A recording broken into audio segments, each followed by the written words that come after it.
প্রিয় দিনী ভাই ও বোন, বর্তমান জাহেলিয়াতের যুগে দুনিয়ার পেছনে পড়ে এবং শয়তানের অসওয়াসায় আমরা অসংখ্য গুনাহ করি। চলতে ফিরতে সর্বাবস্থায় গুনায় লিপ্ত থাকি। আজকে আমি এই ভিডিওতে আপনাকে ছোট্ট দুইটা দোয়া শিখিয়ে দেব ইনশাআল্লাহ। প্রথম দোয়াটা গুনাহ মাফের জন্য দোয়া। আপনি এই চোখ দিয়ে যত গুনাহ করেছেন, যত বেপরদা নারী দেখেছেন, যত নারী নর্তকীর ছবি দেখেছেন, এই কান দিয়ে যত গান শুনেছেন, যত হারাম কথা শুনেছেন, হাত পা দিয়ে যত হারাম কাজ করেছেন এবং চিন্তা ভাবনা মস্তিষ্ক দিয়ে জীবনে জানা অজানা কবিরা সগীরা যত গুনাই করেছেন না কেন, এই দোয়ার বদৌলতে আল্লাহ তাআলা আপনার জীবনের সমস্ত গুনাহগুলি মাফ করে দিবেন ইনশাআল্লাহ। এবং দ্বিতীয় নাম্বারের যেই দোয়াটা আছে, এই দোয়াটা যদি আপনি প্রত্যেক দিন 3 বার করে পাঠ করেন, আল্লাহ তাআলা আপনাকে শয়তানের ওয়াসওয়াসা থেকে অথবা শয়তানের ধোঁকা থেকে রক্ষা করবেন। মনোযোগ সহকারে ভিডিওটা শেষ পর্যন্ত দেখার জন্য বিশেষভাবে অনুরোধ রইল। হযরত ওসমান গনি রাদিয়াল্লাহু তাআলা বলেন, আমি কবরে গিয়ে কাঁদতাম যাতে দাড়ি ভিজে যেত। তাকে বলা হলো, জান্নাত জাহান্নামের কথা শুনে আপনি কাঁদেন না, অথচ কবরে এসে কাঁদেন কেন? জবাবে তিনি বলেন, কবর হলো আখিরাতের প্রথম মঞ্জিল। যদি কেউ এখানে মুক্তি পায় তাহলে পরের মঞ্জিলগুলো তার জন্য সহজ হয়ে যায়, আর এখানে মুক্তি না পেলে পরের মঞ্জিলগুলো তার জন্য কঠিন হয়ে পড়ে। অতঃপর তিনি বলেন, রাসূল সাল্লাল্লাহু আলাইহি ওয়াসাল্লাম বলেছেন যে, কবরের চাইতে ভীতিকর দৃশ্য আমি আর দেখিনি। এই দুনিয়ার শয়তানের ওয়াসওয়াসায় পড়ে দুনিয়ার মজমাস্তিতে আমরা ব্যস্ত, আখিরাতকে এবং মৃত্যুকে ভুলেই যাই। এমন খুব কমই ব্যক্তি আছে যারা প্রতিদিন মৃত্যুকে স্মরণ করে এবং আল্লাহ তাআলাকে হাজির নাজির ভেবে আমল করে। মৃত্যু চিন্তা মানুষকে আল্লাহ ভীরু ও সৎকর্মশীল বানায়। কবর হলো নিঃসঙ্গ জগৎ।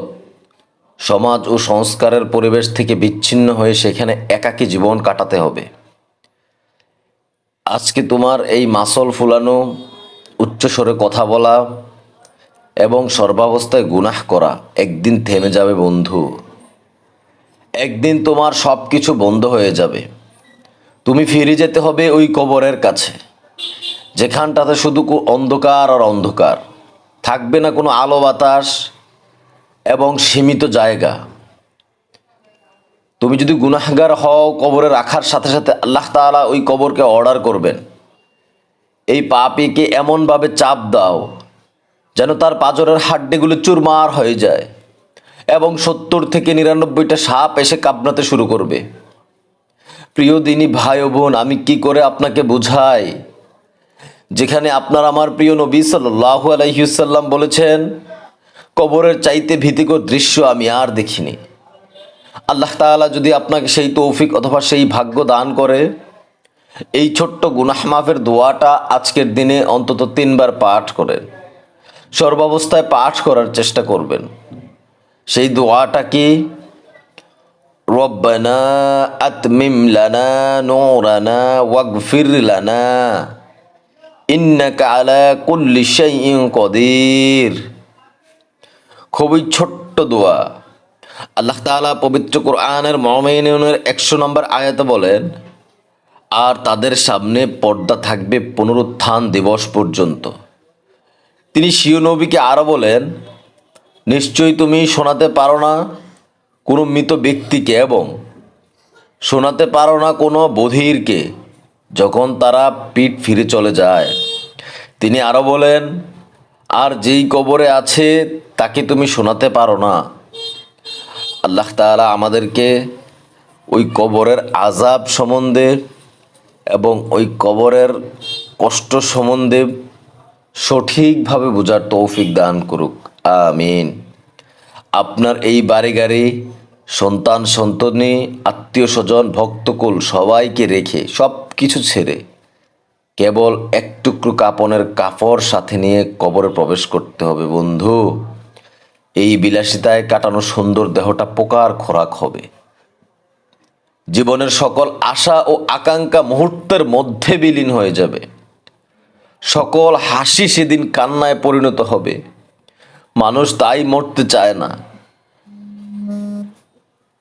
সর্বদা সে মৃত্যু থেকে পালিয়ে বাঁচতে চায়।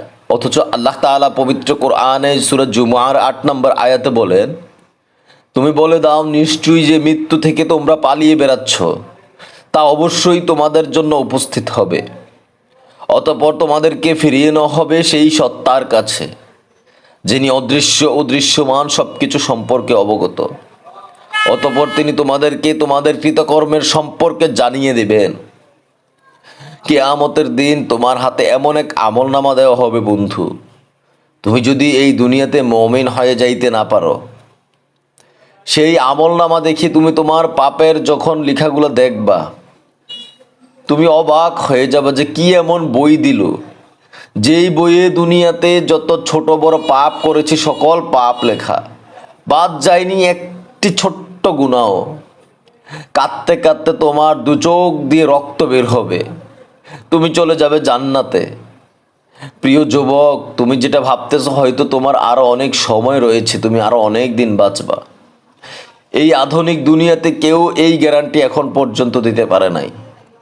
ফিরে আসো তুমি তোমার আপন রবের দিকে, যিনি সর্বাবস্থায় তোমাকে চালাচ্ছেন, যিনি সর্বাবস্থায় তোমাকে খাওয়াচ্ছেন। শয়তানের ওয়াসওয়াসা থেকে মুক্তি পেতে ছোট্ট এই দোয়াটা সবসময় পাঠ করবা। এই দোয়ার কারণে আল্লাহ তাআলা হয়তো তোমাকে গুনাহ থেকে ফিরিয়ে নিয়ে আসবেন। সেই ছোট্ট দোয়াটা কি? রব্বি আউযু বিকা মিন হামাযাতিশ শাইতানা ওয়া আউযু বিকা রব্বি আই ইয়াহদুরুন। ছোট্ট দোয়া, হে আমার রব, আমি শয়তানের ধোকায় পড়ে থেকে তোমার কাছে আশ্রয় প্রার্থনা করছি। বিতাড়িত শয়তান যাতে আমার কাছে ভিড়তে না পারে সেদিকে তুমি লক্ষ্য রেখো। কি সুন্দর অর্থ, মাশাআল্লাহ।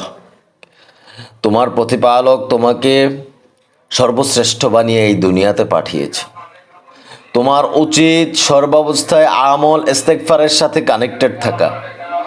5 ওয়াক্ত নামাজের সাথে নিজেকে সবসময় কানেক্টেড করে ফেলো। আল্লাহ তাআলা তোমাকে এই নামাজের উসিলায় জান্নাত দান করবেন। বিশ্বাস করো বন্ধু, দুনিয়ার মোহমায়ায় পরে তুমি আল্লাহকে ভুলে যাও না। যেই আল্লাহ তোমাকে সর্বাবস্থায় চালাচ্ছেন, তোমার কি কখনো একটু চিন্তা লাগে না? মৃত্যুর কথা স্মরণ হয় না? সর্বাবস্থায় গুনাহ করে যাচ্ছ, কখনো কি ভয় লাগে না? ওই অন্ধকার কবরের কথা একটু চিন্তা করো, কিয়ামতের কথা চিন্তা করো, জাহান্নামের কথা চিন্তা করো। আল্লাহ তাআলা তোমাকে এই সব কিছু সঠিকভাবে বোঝার তৌফিক দান করুক, আমিন। আল্লাহ তাআলা তোমাকে ফিরিয়ে নিয়ে আসুক সেই আপন রবের দিকে, আমিন। ভালো থাকবেন। আসসালামু আলাইকুম ওয়া রাহমাতুল্লাহি ওয়া বারাকাতুহু।